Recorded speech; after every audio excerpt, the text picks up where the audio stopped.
So today's January 20th, 2026. I'm on the roof of the Dyer family where we see that their roofing system has experienced quite a bit of wind and storm damage recently. I'm going to do a repair attempt on this wind creased and damaged shingle.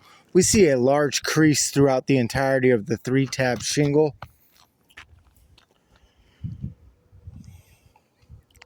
The tools I'll be using is a soft-nosed putty knife, magnetic roofing hammer, flat bar, the recommended roofing snake, an 1.25 inch per code roofing nails. First, what I want to do is make sure you guys are set up to view all the work that takes place.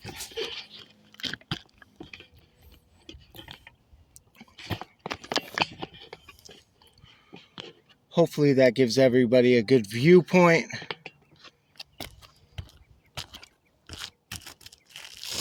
I believe so. All right, what we have here is we have a 3-tab shingle. Check to see where the shingle starts. Looks like the shingle starts right here, so it's going to be 1, 2, and 3. First, what I want to do is make sure that it's removed from the adhering material that holds it to the books beneath it. It's been flopping around in the wind, so it's definitely loose. Now I'm going to want to do the same thing for the 2 books that are above it.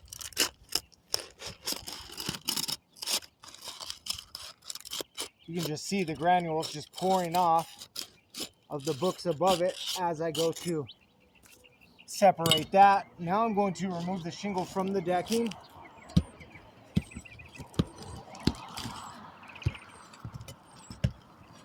We just move from the nails that are in the front nail strip to the ones that are in the back, just working our way across.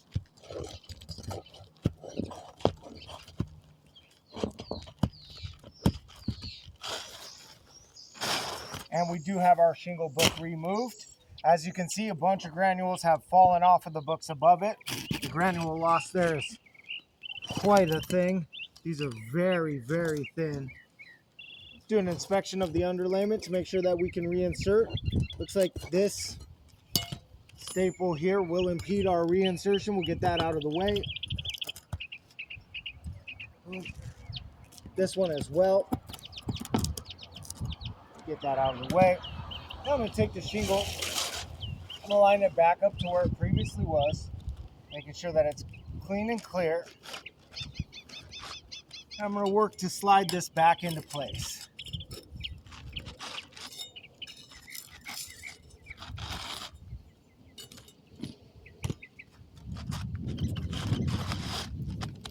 Nope.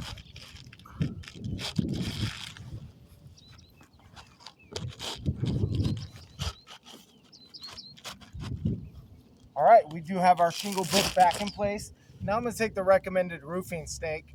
The reason why we use the roofing snake is so we don't have to lift these 2 books more than necessary to get an appropriate nail strike in the nail strip. So I'm going to start on one end, set this up. We see our nail strip is quite a ways back.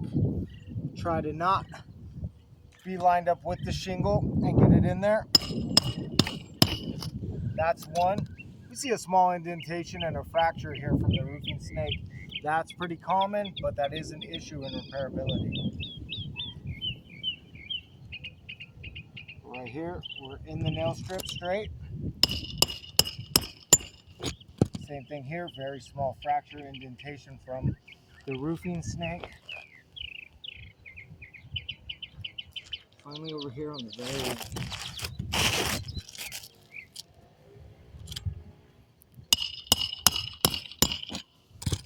Okay, we do have our shingle back in place.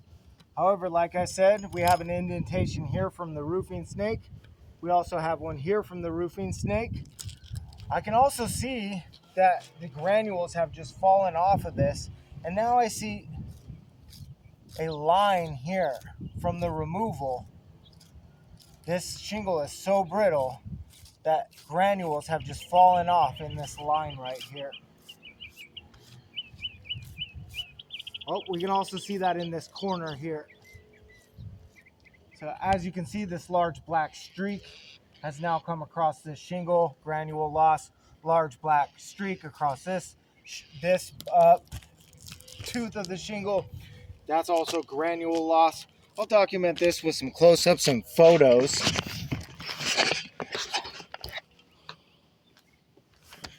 can see here, this large crease now. And this one here in the corner.